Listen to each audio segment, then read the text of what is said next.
It's not fixing the phone, but Refresh Friday. Welcome everybody.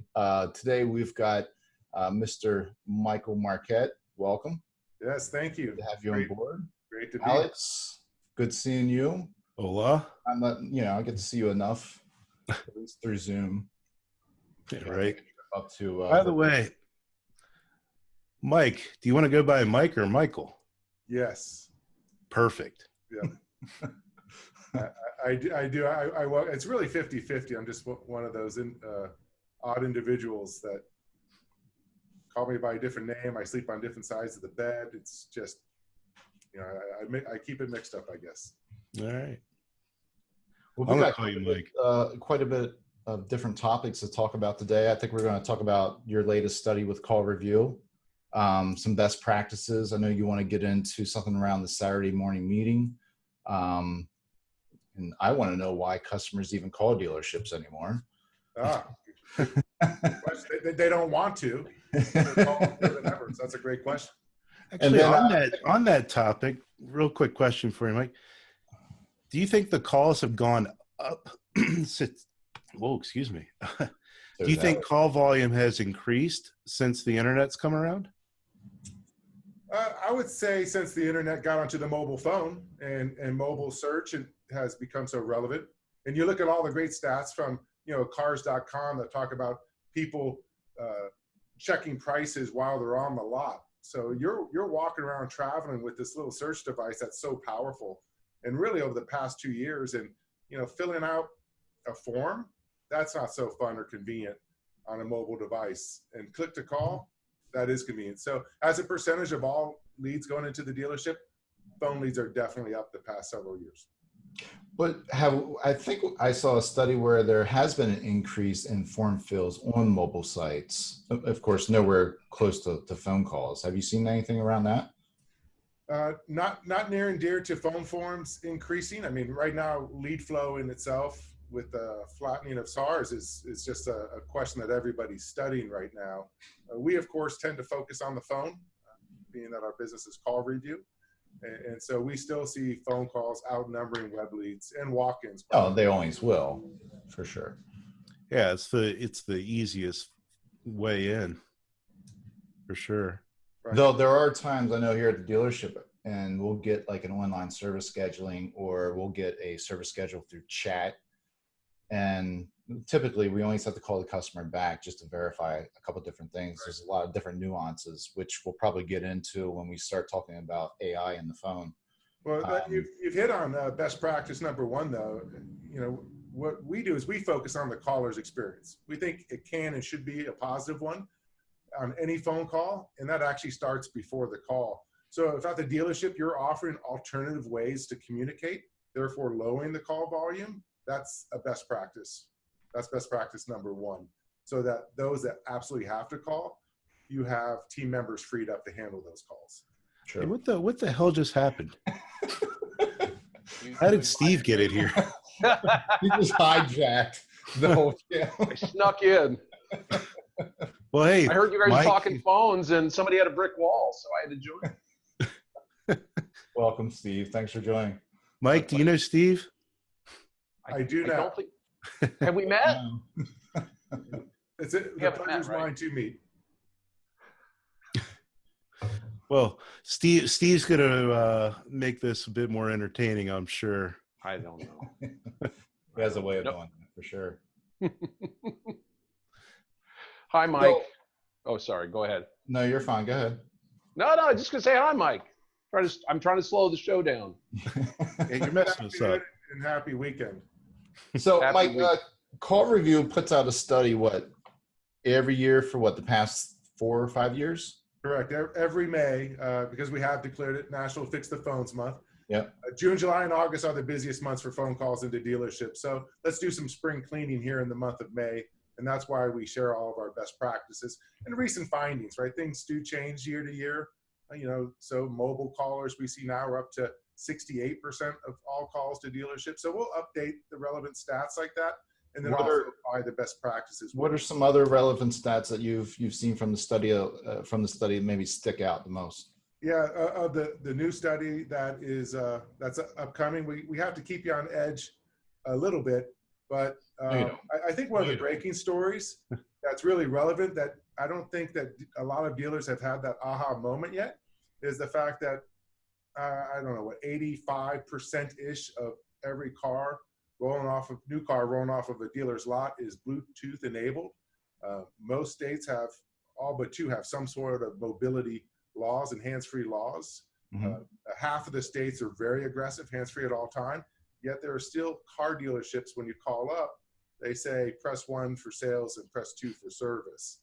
So it's that irony of being in the business and still have an old-fashioned phone tree where you can't say sales or say service. You actually have to use your hands. Doesn't bode well for their customers, the drivers. I honestly never thought about that. Yeah, that's a great point. Yeah, here at the Benz dealership, we still have someone that answers the phone. We refuse to use a call tree. And human answering, we always think is the best experience. I know, but I know, agreed. It's not always. Yeah, correct. But sometimes sometimes it actually goes the opposite way. You're like, oh, I got a human. Like, oh, let me transfer you. It's amazing today. I mean, the reason phones are so big and making the caller's experience a wonderful one, just think about your own habits. We're used to the instant gratification. I have so much information immediately available. And to call and wait for 20 seconds and then you're on hold, we just don't have that kind of time anymore, especially on a first-time call. It's about hassle. We talk about Net Promoter Score, but what we hear is really the customer effort score. And customer effort, especially for that first-time caller, we have got to minimize it to nothing because we don't have patience, especially in that conquest opportunity. I love your studies at CallRevu. There's always an aha stat. And the one that I go to from your last year's study was that 70% of all phone inbound sales calls are about availability. Yeah. And when you tell that to a BDC or a dealership, they just think you're nuts because they always think it's price. No, you're priced to market. They found value. They found relevancy. They want to come buy the damn thing. Yeah. And we go through these big phone cards that have the appointment request down at the bottom. And all they wanted to know was, is it in stock? That's it. So let me ask you first, why do you think that the price calls have dissipated over the years? Because price calls used to be a big chunk, 35%, 5 years. Well, now they're most dealerships have figured out how to price the market. We're all using some type of V-Auto type related product. But that's mostly on used cars. True. Yeah, right. Most new cars are still MSRP. Well, let me ask you this, Mike. Maybe you've seen this. What are most phone calls about when you do get the phone call? I mean, you guys measure this. Are most of the phone calls for used cars or new cars? What's the ratio there? It depends on the dealership, but overall used cars. I mean, that's the most of the market, so it only makes sense There you go. about used. There's your answer. Yeah, and used it's a specific availability call. Do you have stock number 1, 2, 3? You hear a lot of people say, I'm about to drive 20 miles, and I just want to make sure you really have it. New is more the general availability, right? So, okay, what trim packages do you have? What's your exterior interior combinations that you have? So they're both availability. But So does that mean that dealerships don't need to price their cars online anymore? That's why they're down, right? And you have your true car and you have your price calculator. Once we condition customers, we can. So the key is to not turn those all into price calls. The dealers that price their new cars to market, they'll get what sounds like a price call. Is that your best price? But that's only because we've taught consumers that the price is never the price, right? And so if they defend it, it turns into an availability call instead of a price call. Or they'll lead with availability, but it can go into price, of course. But today, customers feel pretty armed with the pricing tools. They know price is going to come up and they're going to get to it. But principally, they want to know if the car's there before they come in. And we hear these calls time and time again. I don't want to waste my time. Do you have the car? So here's an interesting thought. If 70% of the calls are about availability and you actually have the car, most dealers only set 35 to 40, maybe at the high side appointments. That's just what I was going to ask you. It sounds like just a bunch of lay down callers, really. They are. How do you miss this? Yeah, 37%, right? Right. Yeah. The miss is, first of all, good. The bad news is there are a lot of ways to mess up a phone call. And, you know, a lot of our stats we've talked about forever, it starts before the call. A lot of times where Google says that the dealership's closed. And so they don't call in the first place. So you have to make sure your hours match. And then the connectivity, when you call, is there someone available to help you?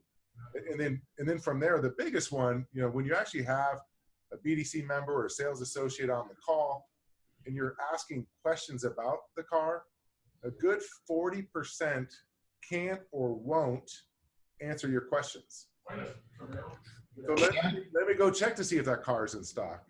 No. Keep them on the phone while you check. Right. Well, and the problem that I see is so many dealers are still using the old-fashioned, phone guides or phone-up cards that were great when our price was MSRP or our used car price was $3,000 above what we expected to sell it for.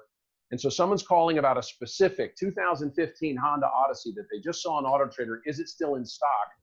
And we're asking them, is it just minivans you're looking at, or are you also considering midsize SUVs? They're trying to buy the damn Odyssey. Just pull them through the phone and drop them in the dealership and sell it to them.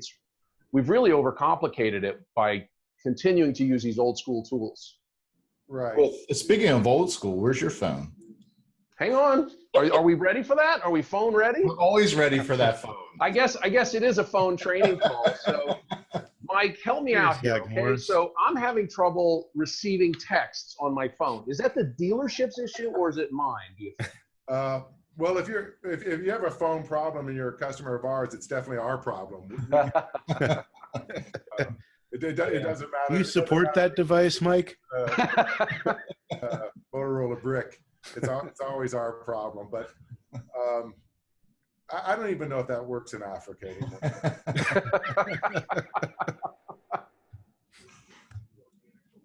It works in Baltimore. Everything works in Baltimore. Always.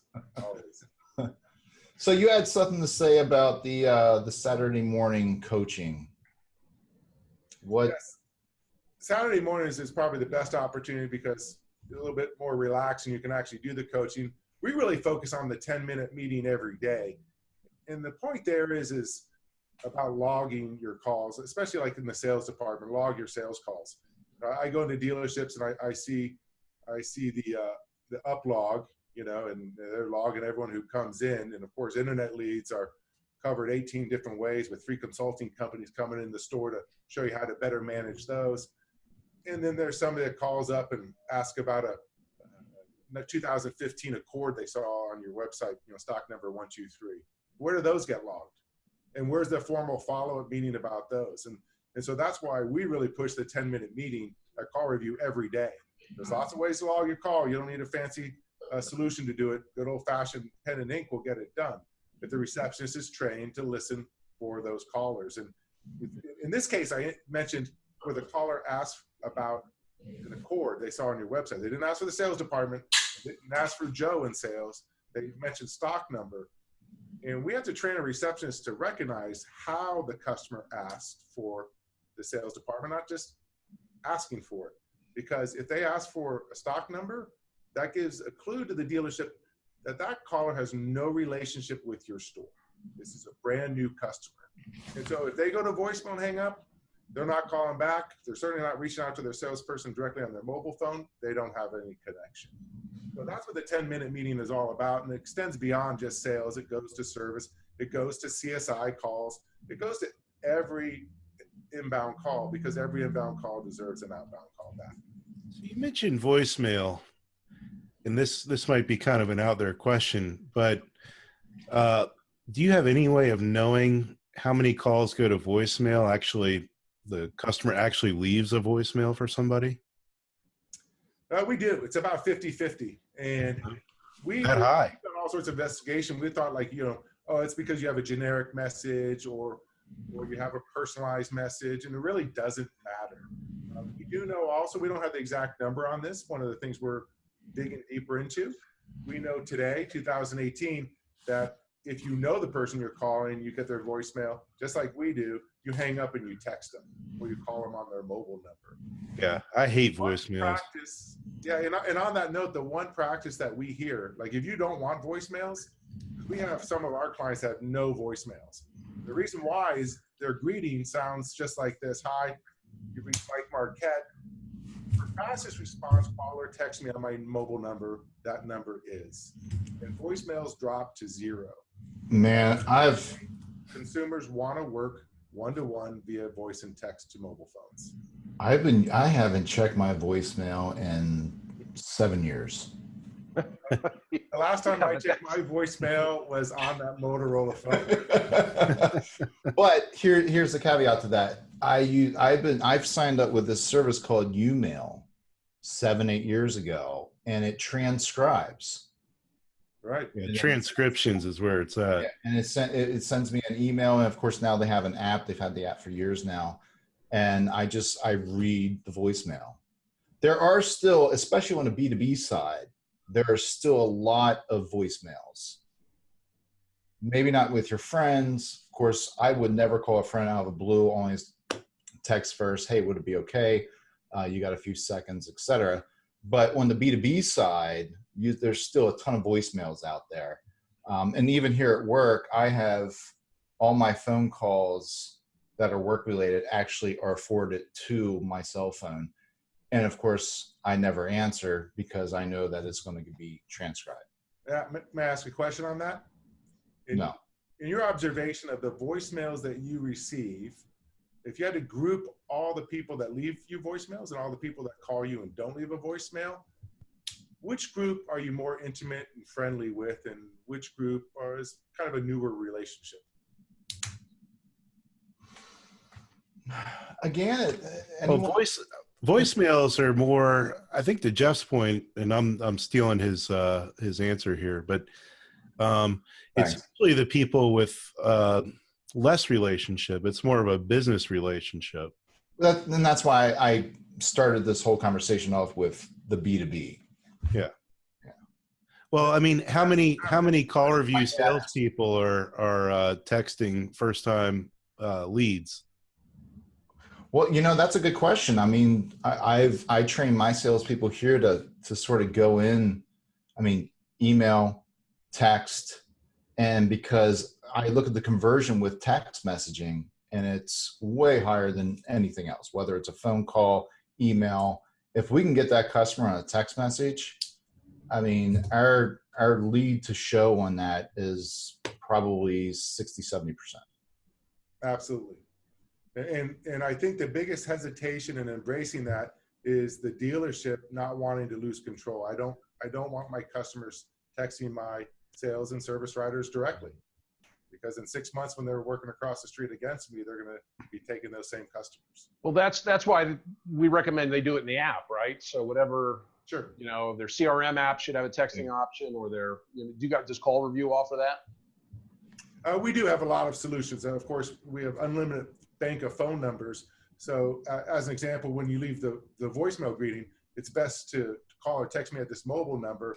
Well, that's the dealership's tracked line. Perfect. So they're safeguarded there. It gives you the best of both worlds. And by the way, somewhat sales, but especially service writers, they love the concept of having multiple numbers, because they may not want it at 7 o'clock at night, 8 o'clock, they're done, and they don't want to text. Whereas a service customer, they'll want to text until 10, 11, midnight to check status on their car. What about taking your main phone line? Most dealerships have had the same phone number for a very long time. They own this phone number. There is a way to provision that number to receive text messages, right? Yeah, that's right. Are there any stats around that? And I've always been curious about that. I've thought about turning we've had the same phone number for probably 30 plus years. Does it start with BR? Is your phone number BR5 something something? That's a joke. That's old phone numbers used to start with. The phone guy got the joke. Bad joke. The other two people on this call are too young for this, guys. Sorry. That is crazy. Now I know I'm old. That's how old I am as well. People always kid me around here. They said, was I around when the phone was invented? You know, Nice. That's just Alexander Graham Bell. His first line ever was, "Watson, come here, I need you." Right. Right. That's how it does. And then of course the second percent on the phone ever was, I think, was, "What are you wearing?" So, and to think that I've been around all 100+ years for that. Mike, are there any stats around that? Would you encourage dealerships to turn their local number into a textable number? Textable, is that yeah, a word? absolutely. And here's why. So Jeff, if you call Alex right now, what happens? You're going to take the call, Alex? Hell no. No. Might you reply with a text? No one takes my phone calls. Well, I got do not disturb on right now anyway. Yeah. So that's the point, though, is a lot of people in meetings every day, and here's the dealership making a call, and I'm not going to take a phone call while I'm in a meeting, but I'll reply with a text. I'll say, "I'm in a meeting. Can I call you later?" If it's a number I don't recognize, I might reply, "Who is this?" That's the number one reply that we see. So for every 10 outbound dials, maybe you connect with 2 people, but there's another 1 to 2 that you're going right to voicemail. The reason they didn't say send a voicemail, they hit reply with text message. So you went straight to voicemail, and then the text came in, "Who is this?" So if you want to improve your call connectivity rates on your outbound call, text enable your dealership lines. Okay, I didn't even think about it from that aspect. I think people assume that any number that comes into their mobile phone is textable. So Yeah. I think it makes sense to provision that number over to text capabilities as well. Yeah, that's a great idea. I didn't even think about that. My part was thinking from a marketing standpoint. You see the phone number on the website, you see it on Google. Do people text it right away? I didn't even think about, dummy me. I didn't, when you're making the outbound phone call, whether it's service or sales, what call, what number's showing up, and can they text back? Yeah, that's a good point. Great point. Man, we're learning some things today. No. And I do have a best practices question for Mike. So I sometimes work with dealers who are so bad on the phones that I recommend that instead of answering the phones, they just answer with a recording that says, "We suck on the phones, so please come on down and see us." How's that? Does that work for dealers? In some cases, they should say that. I mean, there's something to be said for transparency on the phone, because the internet has taught us transparency. It's taught us convenience of great technology. Dealers have done a really good job of creating a great internet experience, but when they pick up the phone, the experience is subpar. And I promote being transparent, even to the point where someone says, "Hey, let me go check on that car to see if it's here." That's either you're not being transparent or you don't have good technology to know. And then some people, old school, they'll actually say, "Well, let me get your name and number and I'll call you back." And that's just to get the name and number, right? And put them in the system. So I always advise them, be transparent. So similar to that message of, "Hey, we suck on the phone, so come down." Just say to the customer, "You want to know if that car's in stock?" "Well, I know, but I'm not going to tell you. But if you give me your name and number, I'll tell you." And then it's like, "Oh, here's my name and number." "Yeah, we have it." So we got a few things coming from the Facebook crowd here. One, we've got Sean Niffen. He left it a pretty nice compliment. Oh, Sean, I haven't spoken to Sean in quite a while. Heads up, Sean. Sean's a very, very smart man. Yeah. Handsome as well. I like his compliment too. He's always on his bicycle. What's that, Pelican or that? Peloton? Yeah. Peloton? Yeah, he's always posting about that. Is that the e-bike? Yeah. Yeah. It's pretty badass. And then what is it about 45 grand? Something like that. Well, they don't say the price in the commercial, so it has to be, right? I think it's close to 8 or 9 with the subscription. I could be wrong though. And then there's Niffen up and again. So thanks for the shout out there in the comments, Sean. So I think for Drew's question on who in the dealership is going to manage the inbound text on that number, I think you just round robin in the CRM, right? You just have it, who's ever next up in the CRM, it pops to them. Well, his follow-up question is, how do you get it back to the original outbound caller? Yeah, right. So we recommend DIDs because you're correct. If all of your outbound calls are going through just one number, it's difficult to match it up. Today, a lot of outbound calls are going through the CRMs. CRMs have the click to call. We use that. Yeah, in that configuration, I almost always see a dedicated number per sales associate so that we can get it back. And there's different ways to do that. If it's in the CRM, it can be a mobile phone client. We can send it straight to a chat. So like a contact at once, for example. So that we'll want to line it up though. So, some more questions coming in. Oh, all right. Well, the Peloton's only $2,000. Right. Oh, That's a whole lot cheaper than I thought. They ought to put the price on it. Well, you must have hit a real salesperson when you were looking at him, Steve. he knew he could get you. So Google came out with some new stuff around calling. Little Duplex. Yeah, the Google Duplex. I was pretty impressed with that. I'll do a screen share here real quick. Let's play this video. I've got it queued up. I think we're good. I was, at first I was sort of like, wow, this is awesome. But then I started thinking about how would we apply this in our industry? It's one thing to schedule an appointment for a haircut or... No, it's easy, Jeff. And if anyone's wondering what Duplex is, it's basically taking a machine and having them AI, like a human on the call. But imagine if we took the dealership personnel off the phone and let this handle it. And Mike, you were saying another time we were talking, you were saying that dealers only schedule appointments about 36% of the time. And 70% of the inbound calls are based on availability. However, basically, if the dealer just sat back and stayed calm and didn't really push the customer too much, about 57% of the time they'll walk into an appointment. And maybe this is Duplex could help prove some of that out. Let's watch this real quick. Here is the Google Assistant actually calling a real salon to schedule the appointment for you. Let's listen.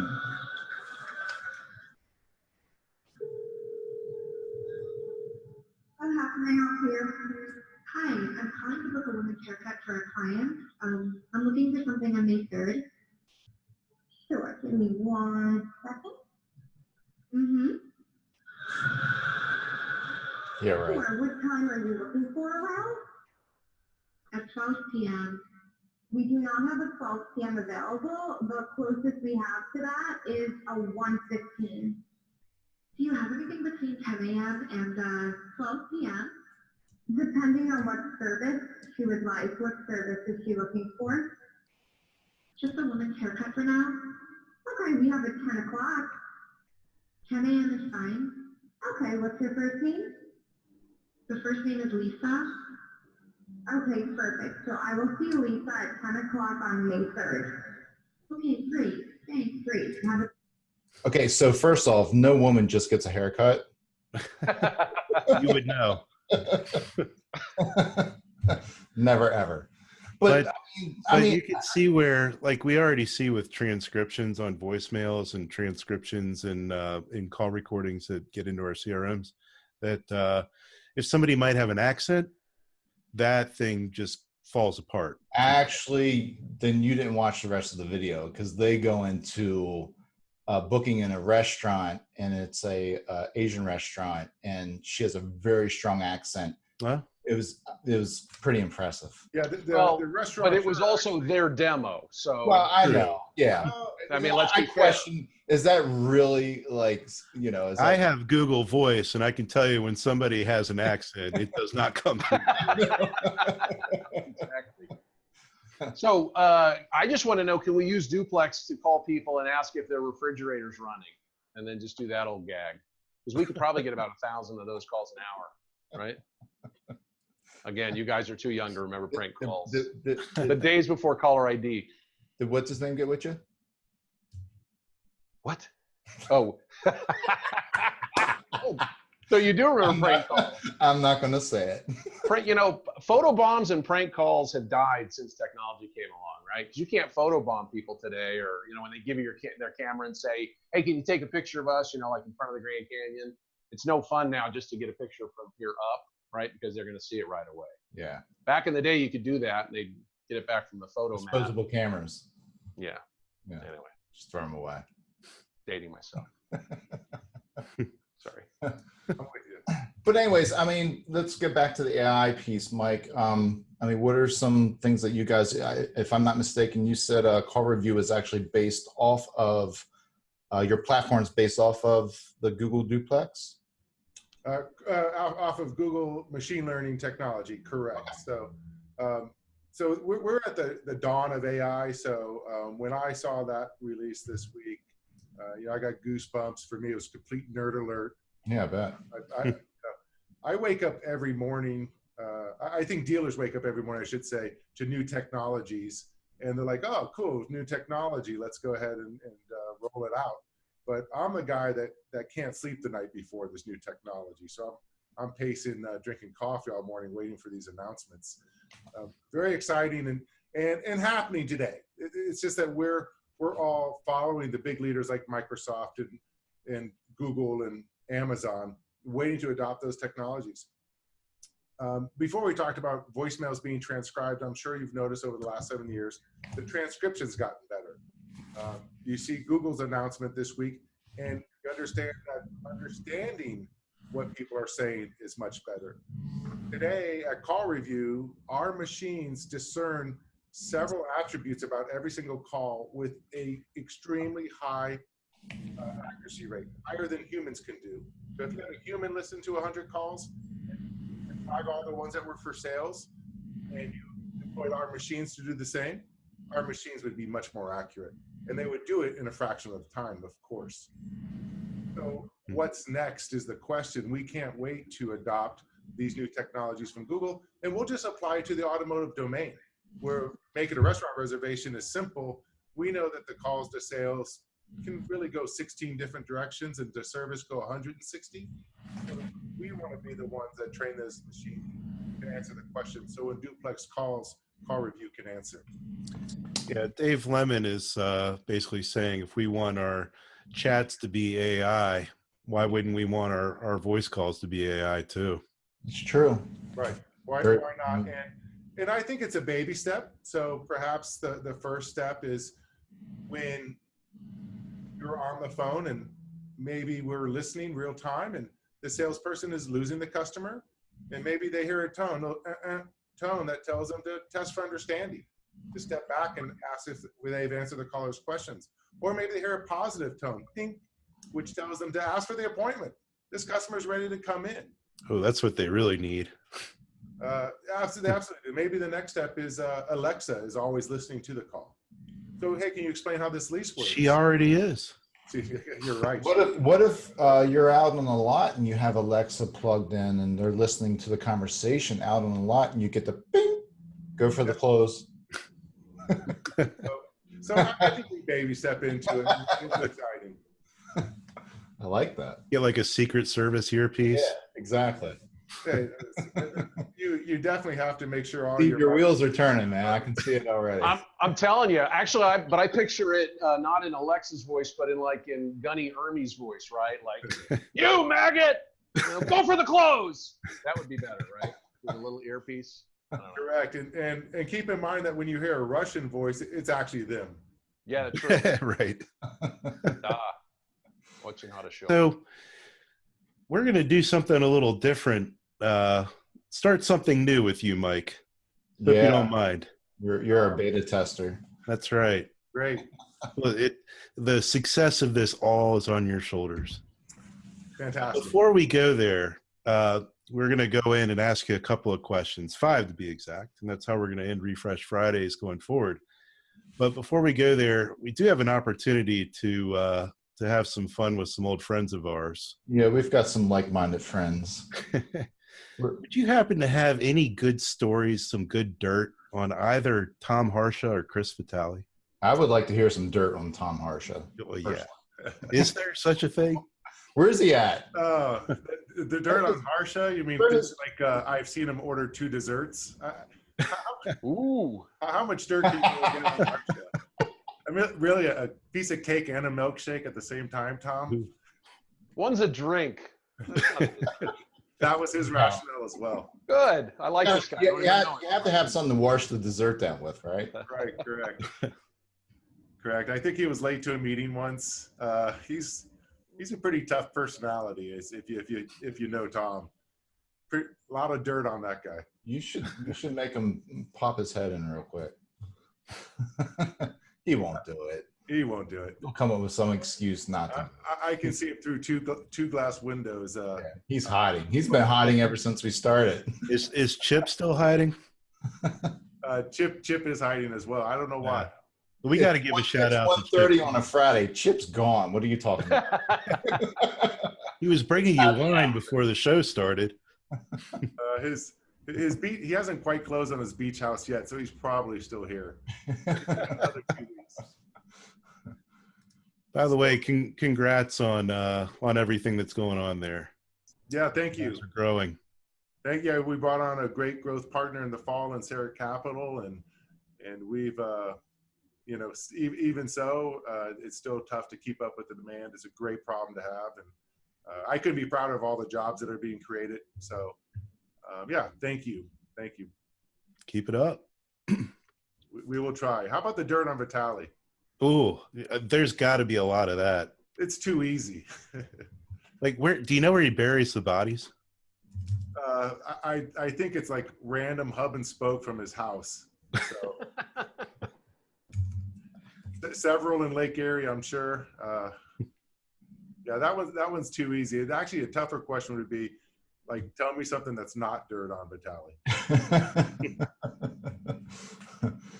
So these, we got 5 or 6 questions, sort of like a speed round, or yeah. This is a real speed round, by the way. Yeah. All right, so firing away, number 1. What year did you get in the car business? For me, I've been automotive services the entire time. So everybody in this company is from the dealership, and that's why we connect so well. I came in and brought the technology in 18 years ago in automotive services. So I've actually been in the automotive call space for that long. All right. What was your first car? So I was raised a military brat. My father was a fighter pilot, so we were obviously not rolling in the cash. And I remember I got a hand-me-down, sweet 1975 Ford Courier. Do you say a Carrier? Wow. Courier? Courier. Yeah, it was basically the Mazda rebrand for Ford. Yeah. Yeah. It was also that little era too where all of the smog control came in. So I figured out real quick I didn't need that smog pump, and a couple other items just could get cut right out of that engine to pick up performance. What are you driving now, Mike? So I am. He's hesitating already. Like, no, we just landed a GM deal. I can't say this. Yeah. No, so we interesting lifestyle where we kind of live in Seattle, Baltimore, but our primary home is in San Juan, Puerto Rico, and in San Juan we have a little HRV, which is still too wide for the streets down there. And it has a dent in it. When we first got down there 18 months ago, we saw all the cars with dents. We're like, HRV's a really good call down here, and I'll send you a picture of our dent. It's very special to us. I feel very accepted in the community. So what happened to your hair? This is actually by design. If I let this grow out, it'd be like Fabio. Alex. Alex is obsessed with the hair questions. That's just because I'm heading your way, Mike. Yeah. I'm trying to get as much of it in as I can. Just accept it. Just accept it. And what was the last book you read? Last book I read, I don't read fiction. It's only business, and it's actually been a couple months, and I'm not totally clear. Was it perhaps? Oh, God. Oh. I guess that's a good one too. Damn it. That was good. That was good, Steve. Now I want to read what Mike's reading. Absolutely. Buy it on the What were you reading there, Mike? Showed up for a minute. Hard Day's Night. That's a Hard Day's Right. It's the Beatles, and if you know my partner, most guys just talk in movie quips. When Chip and I work together, he just sings Beatle lyrics back to me, and so whatever the conversation is, he'll pull out the appropriate lyric to reply with. Business card. Do you have a wallet? Do you put your business card? Who was the last person to hand you a business card, and do you have it on you? I do have it on me, and it was a product manager from a significant CRM company that handed me a card yesterday. So you don't want to show it? Apparently not. No comment. This is true. Actually, I scan the cards, and I think we all do, or take a photo of them, and the hard copy is not important. I travel extensively every week, 6 cities this week. I have a backpack for everything to fit in. So I saw my toothbrushes. I don't carry business cards. We have to cut down as much weight as possible. Steve, what was the last book you read? What was it again? Also, the first book I ever read, and the first book I ever wrote, and the last book I ever wrote. I believe it. Last one? Actually, the last book that I read was Willie Nelson's autobiography. Very, very good. Oh. What a good guy he is. I mean, it's just, but not just that.